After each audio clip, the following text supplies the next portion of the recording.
Hi, 1 second. Yeah, Lucy's here, baby. You can come on in, sweetheart.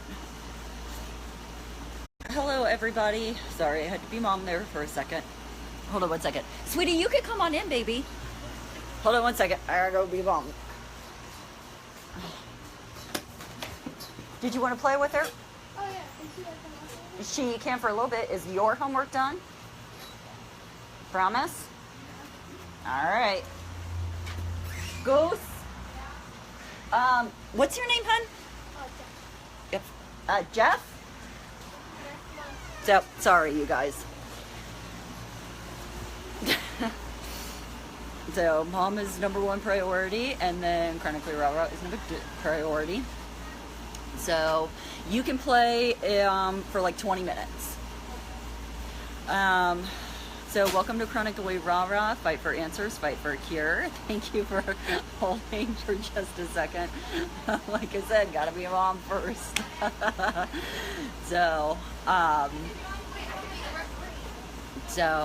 But anyway, if you're going to be joining me on the live, I thank you very much. And if you're going to be joining me on the replay, I thank you very much as well. So if you notice, I look like a careful. We do not have great insurance. Oh my God.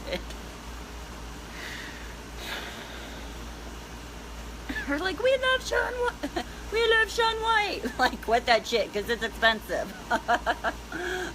We're loving Sean White, because it costs me money when you decide to do that. Oh my gosh. I can't even right now. So anyway, if you're going to be joining me on the live, I thank you. And if you're going to be joining me on the replay, I thank you as well.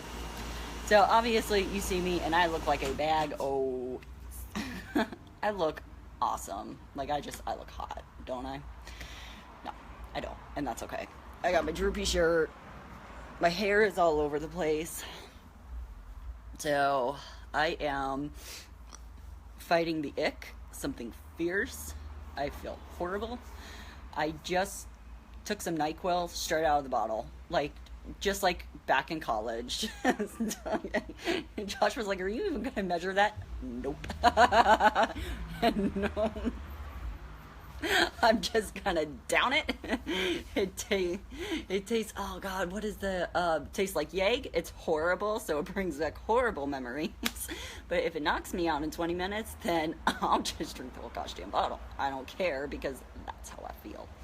So, spent the day in Los Angeles.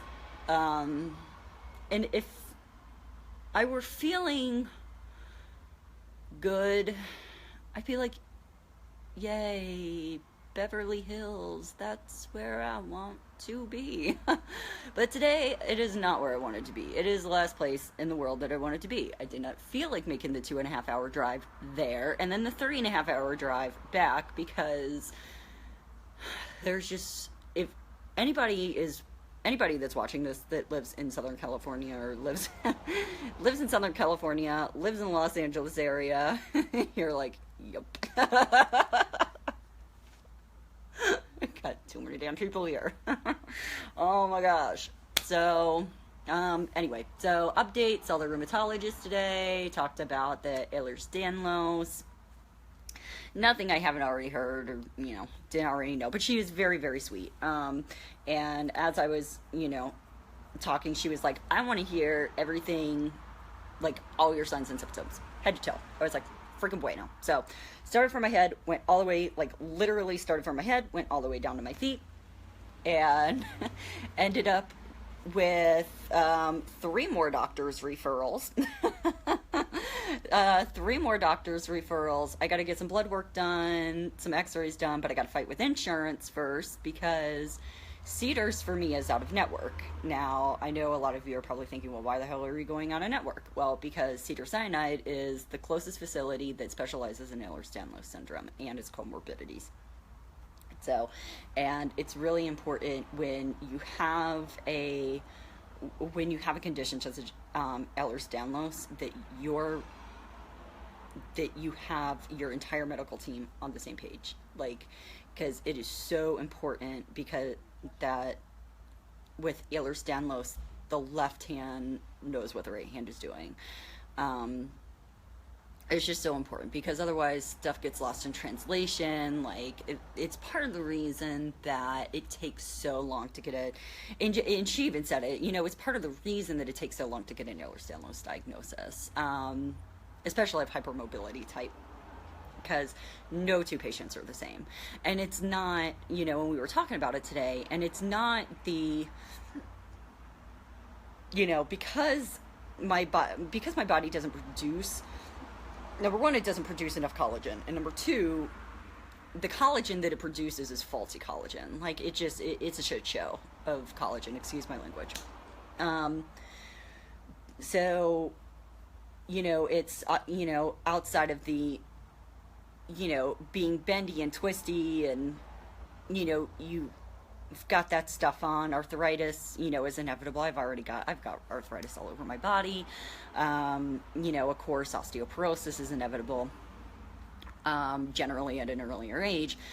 But what does us in are the comorbidities. So it's not it's kind of like AIDS, for example. AIDS isn't what kills you, it's the comorbidities from AIDS that kills you. It's the pneumonia that you get because your immune system is so suppressed, or or the C. diff that you get that just totally just ravages your body, and you're done because your immune system is just shot to hell. So that is, so that's the biggest thing is trying to fight these comorbidities that come up, the gastroparesis, the POTS, the mast cell issues. So she wants me to do some physical therapy that specifically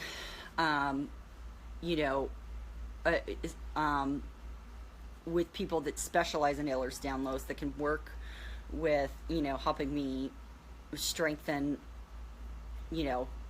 some of the muscles around the joints, which is fine. I don't mind doing that.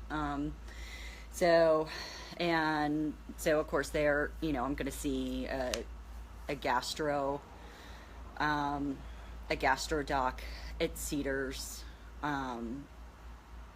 So, cause that's like a really,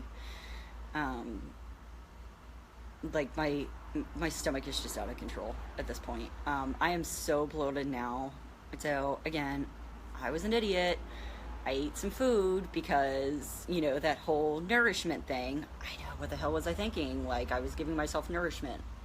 WTF, and now I look pregnant because I'm so bloated because my body cannot digest the food. So between the acid reflux and the nausea and throwing some of it back up and the horrible pain, it's a shit show. And gastroparesis is not something to mess with. It's just not. Unfortunately, I have known several people who have passed away from it, and yeah, it sucks. So but we got to get to the bottom of it. Honestly, I'm gonna be really honest and raw with you.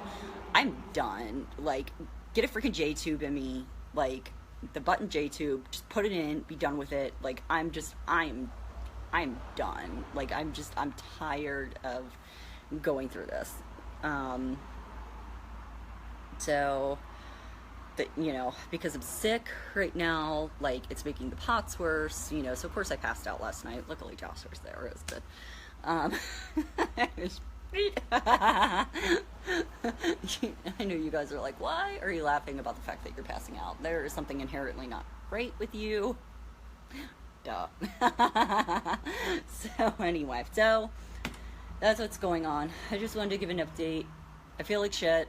I look like shit. Excuse my language. Those of you guys that know me really well, you're like, okay.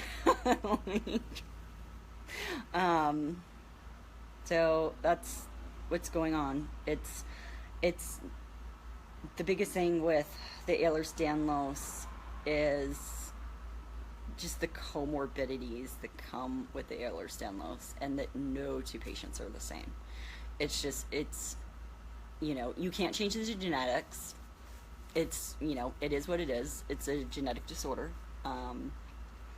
So, if she's going to test me for lupus just to, to check mark something off. We're both like, I don't think it's lupus. But, just to say that she did, and go from there. I still have to get my MRI films for my last MRI, which was like I think 2015, maybe 16. No later than 2016. To the neurology at Cedars-Sinai, because based on the report that they read, they didn't like what they saw, so they wanted to see the actual MRI, which they're going to end up ordering another one anyway. And for Ehlers-Danlos patients, really the best thing to do is to order an upright MRI, because one of the biggest things that we also face is cerebral cervical instability. So basically what that means is because our collagen is so lax that, we hyperextend our necks. Basically we can't hold our own damn necks up. And Chiari-1 is very common. And a lot of times Chiari-1 can't be diagnosed when you're laying down, because your anatomy kind of shifts when you're laying down as opposed to standing up. So, so that's going to be next on the table, is saying, look, if you guys want another one, just do an upright. Let's just do an upright. Get this over with. Be done with it. Do an upright. See what we can find and see what we can do to, help those issues out. So, same shit, different day. That's what's going on. Josh is fine. He's laying down. I'm going to go to sleep because I feel like crud. So, anyway, again, I thank you guys so much for joining me on Chronically Rah Rah. I did put a couple of articles on this page, so Ehlers-Danlos related. Please take a look at them. I always try to add stuff for educational purposes. It's really important, educating the public on a condition that is not easily diagnosed. It's still considered rare according to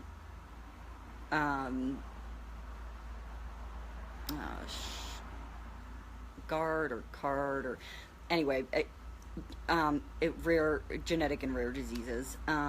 So it's still considered, a rare condition. So anything I put up, always take a look at it. And with that said, you guys have a wonderful, wonderful evening, and maybe Friday is when I'll get on and I'll actually do the extended talk about the service dog stuff that I told you guys that I would talk about. So anyway, all right, you guys have a wonderful evening. Stay healthy, stay cool, stay warm, whatever it is, and we will talk to you guys later.